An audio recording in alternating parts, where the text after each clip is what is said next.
ঘুরে দেখিনি, তবে বিগত 3-4 বছরের থেকে অ্যাওয়ার্ড ফাংশনগুলো অনেক বেশি মাত্রায় হচ্ছে। তো এখানে অ্যাওয়ার্ডের মাত্রাও বেড়েছে, সংখ্যাও বেড়েছে। বাট আমি কিন্তু ফার্স্ট অ্যাওয়ার্ড পেয়েছি ক্লাস 4-এ থাকতে, কবিতা আবৃত্তি করে, এবং ক্লাস 6-এ থাকতে তেমন সাজো প্রতিযোগিতায় অংশগ্রহণ করে আমি পুরস্কার পেয়েছিলাম। তো এইভাবে ছোট ছোট বয়স থেকে কিন্তু আমার সম্মাননার ছবি আছে। তো এখন রিসেন্ট যেহেতু আপনারা আছেন, ক্যামেরায় ফোকাস হয়, প্রচার হয় বেশি, তাই মনে হয় এখন অনেক বেশি হয়। এখন কিন্তু অনেক কিছুই প্রচারে চলে আসে যে অ্যাওয়ার্ড বানিয়ে কথা এর অনেক অ্যাওয়ার্ড পেয়েছে। এই পর্যন্ত কয়টা অ্যাওয়ার্ড টাকাটা কিনেছে? কারণ টাকা দিয়ে অ্যাওয়ার্ড কেনাটা আসলে সম্পূর্ণ ভুল ধারণা। যাদের বিভিন্ন কোম্পানি আছে তারা আসলে কোম্পানির স্পন্সর স্বরূপ আমাদের প্রোগ্রামটা যাতে সুন্দরভাবে হয় এই জন্য একটা টোকেন মানি দিয়ে থাকে।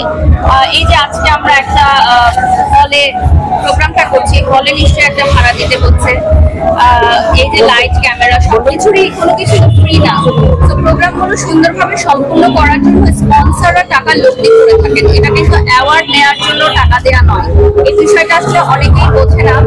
সেলিব্রিটিস যারা আছেন, তারকা যারা আছেন, অতিথি যারা আছেন, বা আমার মতো যারা ব্র্যান্ড প্রমোটার আছে, তারা কিন্তু টাকা দিয়ে অ্যাওয়ার্ড কিনে না। হ্যাঁ, কিনতে পারে যারা হচ্ছে নতুন আছে, নতুনদের মধ্যে হয়তো হতে পারে যে আমি অ্যাওয়ার্ড পাচ্ছি না। যদি অযোগ্যরা কখনো অ্যাওয়ার্ড নেয় তাহলে সেখানে আপনি বলবেন যে এখানে কোনো প্রতারণা হয়েছে, বা অযোগ্যরা যখন অ্যাওয়ার্ড পাচ্ছে তখন সেটা আপনি ভাবতে পারেন যে হয়তো টাকা দিয়ে কেনা হচ্ছে।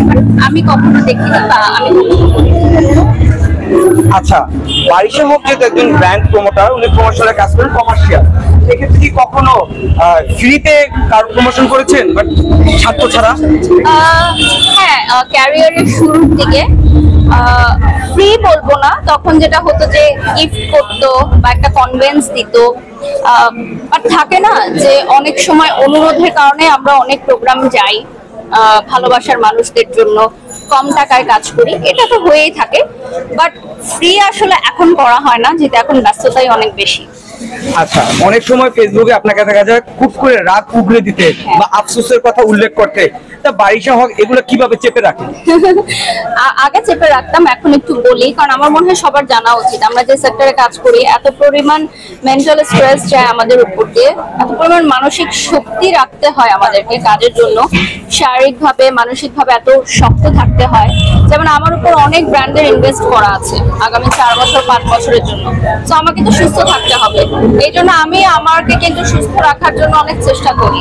যেমন স্কিন কেয়ার থেকে শুরু করে হেলদি ফুড খাওয়া, প্রতিদিন ডাবের পানি খাওয়া, ফ্রুটস খাওয়া, জুস খাওয়া, যাতে আমি ডিহাইড্রেট না হই বা পানি শূন্যতা না হয়, বা আমি যাতে লুটিয়ে না যাই, এজন্য আমি এক্সারসাইজ করি।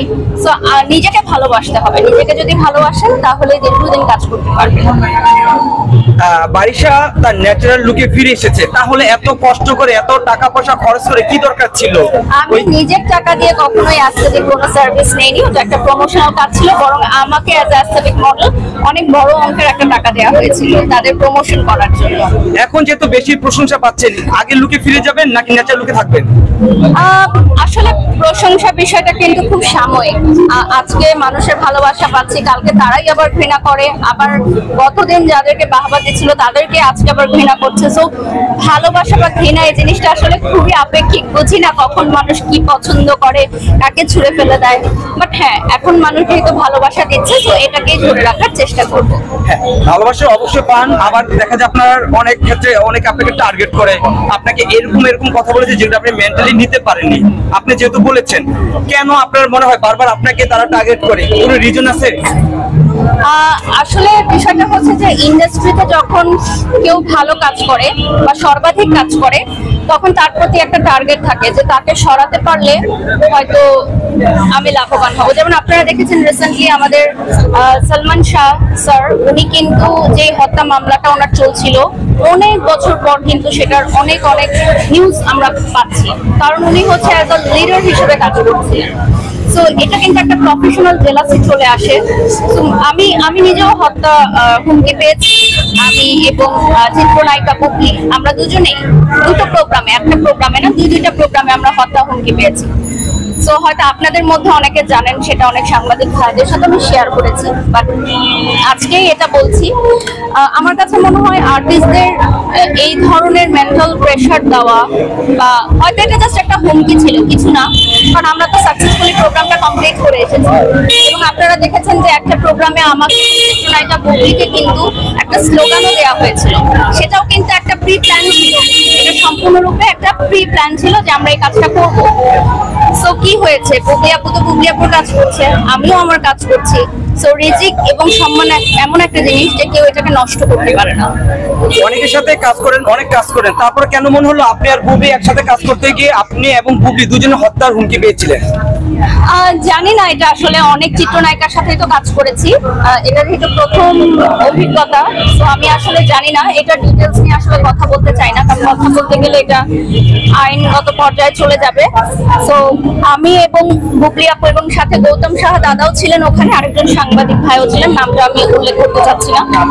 তো আমাদের সবারই একটা ইয়া ছিল যে আচ্ছা আমরা এটা নিয়ে কথা বলবো না, আজকে অনেকদিন পর বললাম, কারণ রিসেন্টলি এটা আপনার নিউজেও এসেছে, বিভিন্ন কন্টেন্ট ক্রিয়েটররা এটা প্রচার করছে, তো এই জন্য আসলে বলা।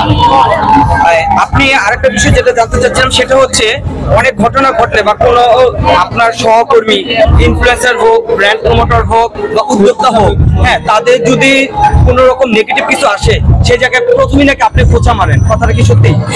আমি আসলে যেটা আমার বলার সেটা আমি বলি, এখন এটা যদি কারো গায়ে লেগে যায় সেটা তো আসলে আমার কিছু করার নেই, হয়তো সেই কাজটা করেছে জন্যই তার গায়ে লেগেছে। যেমন আপনি অনেক সময় দেখবেন যে অনেক ধরনের স্ট্যাটাস ফেসবুকে ঘোরাঘুরি করে, সেটা যদি আপনার সাথে যুক্তিসঙ্গত না থাকে তাহলে তো আপনি সেটা গায়ে মাখাবেন না।